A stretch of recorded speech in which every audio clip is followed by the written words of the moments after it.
حسب قناة بيانسبورا الإخبارية، الاتحاد الكاميروني برئاسة صامويل إيتو ينوي الانسحاب من كأس إفريقيا للمنتخبات المحلية التي ستقام في يناير في الجزائر.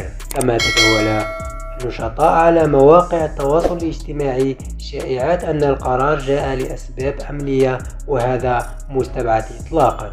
أما إذا انسحب المنتخب الكاميروني حقا من المنافسة، فستسلط على الكاميرون عقوبات مالية كثيرة من الفيفا، كما سيكون عرضة لاستبعاده من المشاركة في كأس إفريقيا 2023 المقامة في الكوديفوار أيضا.